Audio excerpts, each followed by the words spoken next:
নমস্কার বন্ধুরা, রাধে রাধে। অনিশের চ্যানেলে তোমাদেরকে সবাইকে স্বাগতম। তো আশা করি বন্ধুরা তোমার সবাই ভালো হচ্ছে আর আমরাও ভালো আছি। তো চলো তোমাদের ভালোবাসার আশীর্বাদ নিয়ে আজকে দিনটা শুরু করি। আশা করি তোমাদের ব্লগটা অনেকটাই ভালো লাগবে। বৃষ্টির মধ্যে কাজ করতে পারতেছি না, একটু একটু করে বৃষ্টি পড়তেছে। আর কালকেও ভিজে গেছি, ভিজে যাওয়ার পরে আর ভালো লাগতেছিল না, শরীর টল ব্যথা হয়ে গেছে। তো বৃষ্টি হওয়ার পরে দেখো চারিদিকে যেমন শান্ত হয়ে গেছে। পুকুরের পাড়টা দেখো, মানে কি বলো তো, একটা মানে মানে কি বলবো, অদ্ভুত লাগতেছে জিনিসটাকে দেখতে। মানে শান্ত শান্ত, সবুজ সবুজ, যেমন পাতা গাছ সবে যেমন একবারে শান্ত হয়ে গেছে বৃষ্টিটা হওয়ার পরে। তো এটা হলো আমার লিচু গাছ। লিচু গাছটা লাগাচ্ছি অনেক দিন হচ্ছে। তো লিচু গাছ কিন্তু টেরা বেঁকা হলে কিন্তু ভালো লাগে। তো আমার গাছটা কিন্তু টেরা বেঁকাই হচ্ছে, খুব সুন্দর হয়ে উঠতেছে। আর এগুলো হচ্ছে জবা ফুলের গাছ। জবা ফুলের গাছগুলো তো দেখতেই পাচ্ছ একবারে বন হয়ে আছে। এগুলো এবার বর্ষায় কেটে দিকে রয়েছে সুপারি বাগান। সুপারি বাগান, এগুলো সুপারি গাছগুলো উঠে নেবে কয়েকদিন পরেই, মানে এগুলো এদিকে বাগানে নিয়ে যাবে। রইলো আমার বাড়ির অবস্থা। মেয়ে ঘুম থেকে উঠছে, ওকে খাওয়াইলাম, খাওয়া দাওয়া ওকে কাকাদের বাড়ি দিয়ে আসলাম। এবার আমার এগুলো করার পালা। দেখছো ঘর দুয়ার বাড়ি ঘর কীরকম হয়ে আছে। তো ওইখানে আমি ঝাড়ু নিয়ে রাখছি। তো ঝাড় দেওয়ার জন্য রেডি হলাম, দেখি বৃষ্টি শুরু হয়ে গেছে। তো বৃষ্টিতে ভিজেটা একটা ভালো হবে না। বৃষ্টি পড়ার সাথে সাথে এত ঠান্ডা লাগতেছিল, কালকে রাত্রিবেলা যে হাওয়া দিচ্ছিল আর যে ঠান্ডা দিচ্ছিল, আমার তো একবারে কাঁপানি উঠে গেছে, এত কাঁপতেছিলাম আমি। তো তাই আমি সোয়েটার পরে নিয়েছি। আর শরীরটা তো বলছিলাম যে খারাপ, পরশু দিনও আমার শরীর ভালো ছিল না।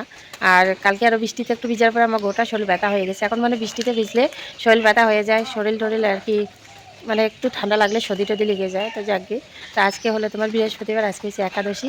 তো আজকে তুমি একাদশী আছি, কালকেও ছিল বুধবারও একাদশী ছিল, বৃহস্পতিবারও একাদশী আছে। তো বুধবারেরটা আমি থাকিনি, আমার অসুবিধা ছিল।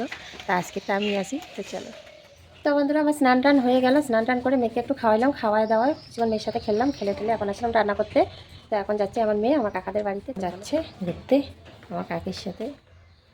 বন্ধুরা সবজি কেটে বসে পড়লাম, কোনো সবজি বানাবো। তো এখন শুধু বেগুন আর কি বানাই দেখি। ওদের রাতে বেগুন নিয়ে আসছি, বেগুন দিয়ে আলু দিয়ে এখন নিরামিষ একটা সবজি বানাই দেবো। আর ভাত রয়ে গেছে, এখন ভাত বানাবো না, আরও পরে বানাবো। ওদের দুই ভাইয়ের ভাত হয়ে যাবে। আর আমার তো যেহেতু একাদশী, আমি তো খাবো না। তো ওদের দুজনের জন্য ভাত শুধু বানাবো। দুটো বেগুন দিয়ে একটু ঝোল বানানো রেখে দিই। তো এখানে তরকারি বসাই দিলাম সবজি রান্না করার জন্য। তো তেল দিয়ে দিলাম, তেলটা একটু গরম হোক। আর এই যে দেখতে পাচ্ছ কেটে রাখা সবজি, আলু টমেটো বেগুন। তেলটা গরম হলো নাকি দেখে একটু পাঁচফোড়ন দিয়ে নিই। আমাদের একটা নিরামিষ আর কি দেবো।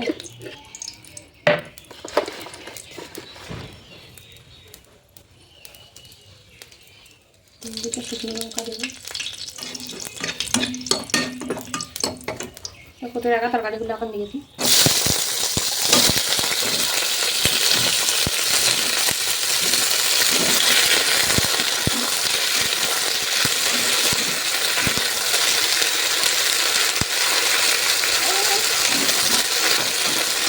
তারা দুজনে খাবে এই তরকারি হয়ে যাবে।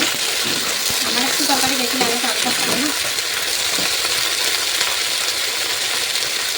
একটু হলুদ দিয়েছি।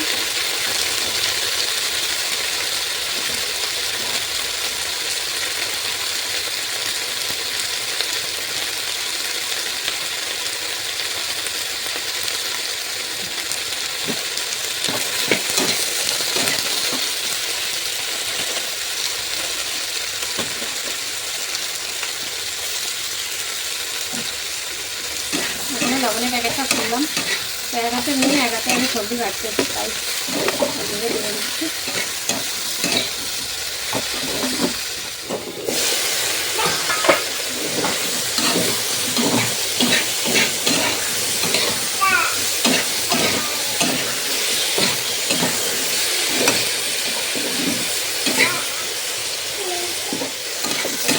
সবজিগুলো আমার হয়ে গেছে একটু সিদ্ধ।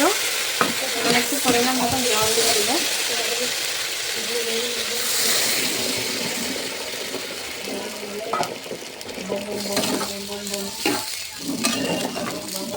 সবজিটা আমার সিদ্ধ হয়ে গেছে। শুভ সন্ধ্যা বন্ধুরা। তো বর আসলো বাজার থেকে, তো তাড়াহুড়া করে রান্না টান্না করে দিলাম। তো ওকে আমি বলেছিলাম যে যখন আসবে তখন যাতে আমাকে ফোন করে। তো আর ফোন করে নেই, দেখি বাড়ি চলে আসে, তখন তাড়াহুড়ো করে রান্না করলাম। একটা গ্যাসে ট্যাসে সবজি পুড়ে টড়ে একাকার।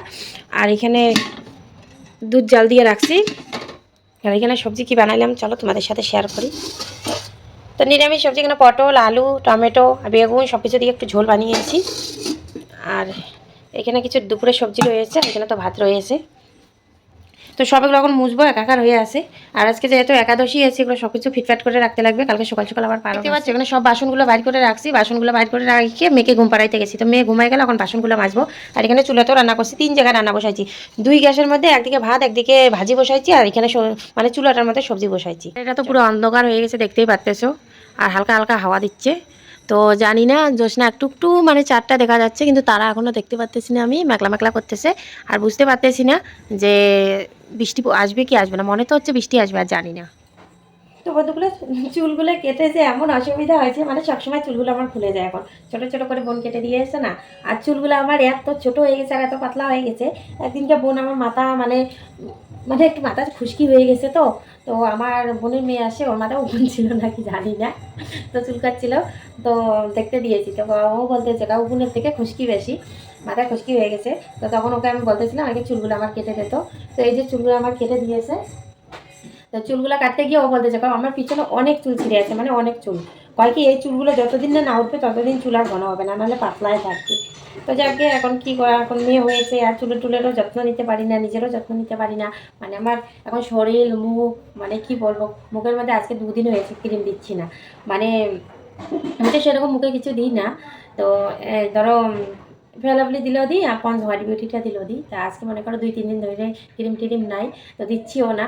আর মাথারও যত্ন নাই, মুখেরও যত্ন নাই, শরীরেরও যত্ন নাই।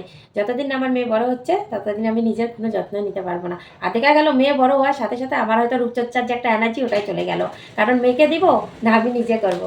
তো চলো যাওয়া যাক। বন্ধুরা, এগুলো হয়েছে বিছের আলু। এই বিছের আলুগুলো দেখো পোষা শুরু করে দিয়েছে, আলুগুলো এই যে পচে যাচ্ছে। তো কী করবো, এগুলো আলু এখনও তো মনে করো এগুলো আমাদের হিমঘরে রাখে, তো এখন মানে হিমঘর খুলে নেই। আর আলুগুলো সিজ্জত হয়ে গেছে, বৃষ্টি পড়ে পড়ে তো এগুলো আলু পচেই যাবে। দেখো এরকম হয়ে গেছে। আর এখানে প্লাস্টিক দিয়ে আমরা ঢেকে রেখেছি। বাপের বাড়ি দেখি রান্নাঘরে কি কি করতেছে, কি কি রান্না করতেছে দেখি, কি কি রান্না করস। এখানে বানাচ্ছে কি কি দেখাই দি, ফুলকপি দিয়ে আলু, তার সাথে দিচ্ছে একটুখানি ধনেপাতা। তা নিরামিষ বানাচ্ছে আজকে, যেহেতু বৃহস্পতিবার। আমাদের মা, জানো কি হয়েছে আমাদের মার ঘটনা, ও পান সুপারি ছাড়বে না, তবুও একাদশী করবে না। দেখছো, ও একাদশী ছেড়ে দিচ্ছে শুধু পান সুপারি খাওয়ার জন্য। দেখছো, তো তোমরা কমেন্টে জানাইও তো এটা ধর্ম করতেছে না বেধর্ম করতেছে। ও মানে জর্দা পান সুপারি ছাড়তে রাজি নেই, একাদশী ছাড়তে রাজি আছে এই মহিলাটা। দেখছো, এই মহিলাটাকে একটু কমেন্টে এমন বকনি দিবেন যাতে ও আবার একাদশী করতে শুরু করে। এখানে বৌদিতে রান্না করে আসলাম, এখানে পেঁপে কাটছে, আর এখানে ওরা খিচুড়ি বানাচ্ছে। এটা হচ্ছে বৌদিতে রান্নাঘর, ওইটা ছিল আমাদের মাদের রান্নাঘর, এটা হচ্ছে বৌদিতে রান্নাঘর। আর এখানে নিয়ে আসছে পাঁপড় ভাজি করবে, আর এই যেখানে খিচুড়ি বানাচ্ছে। তো ঠিক আছে বন্ধুরা, আজকে ভিডিওটি কেমন লাগলো বলিও। যদি ভিডিওটি ভালো লেগে থাকে লাইক কমেন্ট শেয়ার করো, আর চ্যানেলটাকে সাবস্ক্রাইব করে দিও। টাটা।